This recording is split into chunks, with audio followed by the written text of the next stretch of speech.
So let's take a look at the origin and history of the moon. That's this next section, 7.4. All right, so this is a beautiful map of the moon because we have satellites and we've been able to put those satellites around the moon. We have this wonderful map. Excuse me, map. And here's the near side. This is the side we see all the time. And this is the far side, the side we do not see. Notice how many more um, contacts and craters and that are on this side of the moon. A lot more regolith than the side of the moon we see all the time. So the moon is very large relative to Earth. Okay. And that is strange because most of the other uh, moons in our solar system are much smaller than their um, planet they're orbiting. But in our case, the moon is larger than it should be compared to the planet size.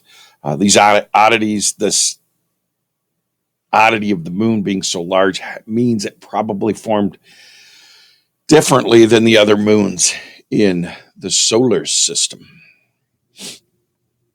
Before the Apollo missions, three hypotheses of the moon. These are the three hypotheses of the moon's origin. The moon originally a small planet that was orbiting the sun and was subsequently captured by Earth's gravity during a close approach. This is the capture theory. Then there's the twin formation theory, where the Earth and moon were twins forming side by side from a common cloud of gas and dust. And then, of course, the fission theory. The moon spun out of a very fast rotating Earth in the early days of the solar system when the Earth was mostly molten.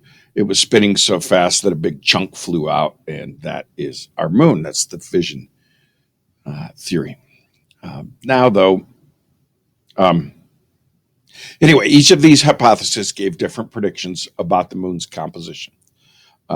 If it was the captured theory, the moon and Earth would be very different, while the twin theory would require they have the same composition. So if we were twins, the moon would have the same um, composition as the Earth. And if it was fission, the moon's composition should be close to the Earth's crust because it would have been a piece of the crust that flew off and formed the moon. But the moon rocks that we brought back gave us a big surprise. Some of the elements, the composition was the same, but for others, it's very different. And none of these three hypotheses could explain the observations. So none of the hypotheses, those first three, after we brought back moon rocks in samples from the moon's surface, could explain any of these theories. It just proved these first three theories wrong. So, since none of those three worked, we had to come up with a new idea. And that is the idea we have today that there was a large impact.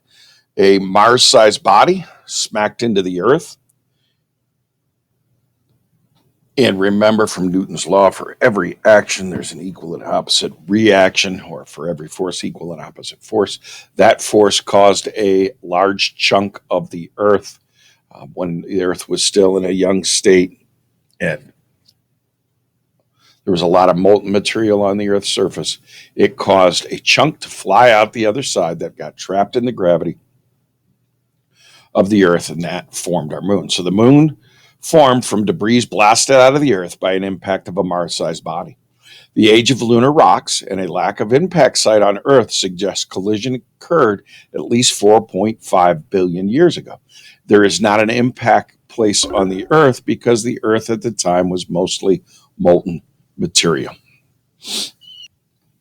So the large impact solution, the large impact idea explains the impact would vaporize low melting point materials like water and disperse them, explaining their lack in the moon. Only surface rock blast is out of Earth, leaving Earth's core intact and little iron in the moon.